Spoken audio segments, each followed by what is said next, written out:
Welcome back and many thanks for staying with us on NTV at 1. Now, French oil major Total, the lead joint venture partner on Uganda's proposed crude oil export pipeline, has frozen all activities on the multi-billion-dollar project, citing uncertainty over its Uganda operation.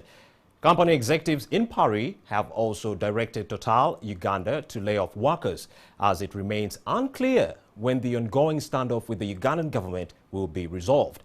Now, this follows the collapse of a farm-down transaction between Anglo-Irish exploration firm Tullow Oil and Total E&P and CNOOC. To explain to us the implication of these moves, we have Dennis Kakembo, a lawyer and managing partner at Crystal Advocates. Thank you and welcome. Thanks, Romy. Now, let's get into it. In brief, what is the implication of a decision by Total to stop most of its operations in the country? Ugandans have been hopeful that by end of this year, the oil companies will have made a key decision, which is what we call the final investment decision, for Uganda to eventually start building the infrastructure to produce its crude oil. As you might be aware, Uganda made crude oil discoveries in 2006.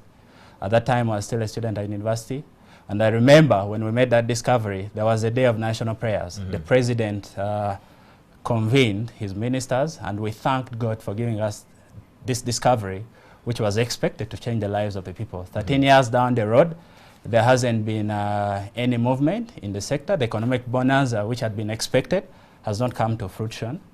So this decision, it was expected that Tullow Oil was going to sell off some of its stake to Total. And the reason why this transaction was taking place was to enable Tullow Oil raise funds, majority of which are going to be invested for the next phase of Uganda's oil development. But with a decision to call that off, it extends the time when we can expect the final investment decision, and that means there's still uncertainty today when Uganda's first oil will ever flow. So how does this affect our timelines in producing oil for export or production in the country? You would expect that from the time the final investment decision is made, you start to produce oil 3 years. But even before producing the first oil, the level of capital investment that takes place in between there is transformative. Uganda's gross domestic produce is about $30 billion. It's expected that between 3 years, even before first oil flows, if the oil project takes off, between $10 to $20 billion are going to be spent. That is significant investment, which is going to have a huge impact.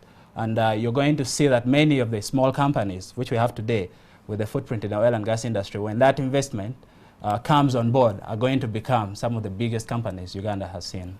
Okay. Well, should the government reconsider its position on taxation in the Tullow farm down? I think what we need to appreciate is that the objectives of the government and the oil companies frequently clash. The government has national interests to protect, but the oil companies have profit motivation objectives. They need to satisfy their shareholders, because if the shareholders are not happy with the economic return a project is going to give, certainly they will not sanction. Now, some of the concerns the oil companies have raised is that if you impose the taxes on some of these transactions as they are, you're actually suppressing economic returns. So they are asking government to reconsider so that their shareholders in their respective companies are able to sanction the project to go ahead. And I think based on some workings we've done at Crystal Advocates, we believe there's a very good case for the project to move ahead. Because when you look at the Tullow transaction, the government has been demanding for $167 million as taxes. When you look at government numbers, it is projected that over 160,000 jobs are going to be created within a duration of 3 years. So if you're creating those number of jobs and you assume every person is getting $500, every employee, in pay as you earn, that is the tax which is imposed on employment income, the government annually can raise over $320 million. That is double the tax which is being asked for today. Putting aside the multiplier effect it would have on the economy, I think there's reason for the government to reconsider and sit down with the oil companies, have a look again at the numbers. The good thing about project evaluation is you can sit down And you come to a science-based validation Right. to realize whether taxes are Right. actually affecting project profitability. Well, many thanks, Mr. Kakembo, for coming and trying to demystify these rumors surrounding Total. And yes, I've been speaking to a lawyer. This is Mr. Dennis Kakembo with Crystal Advocates.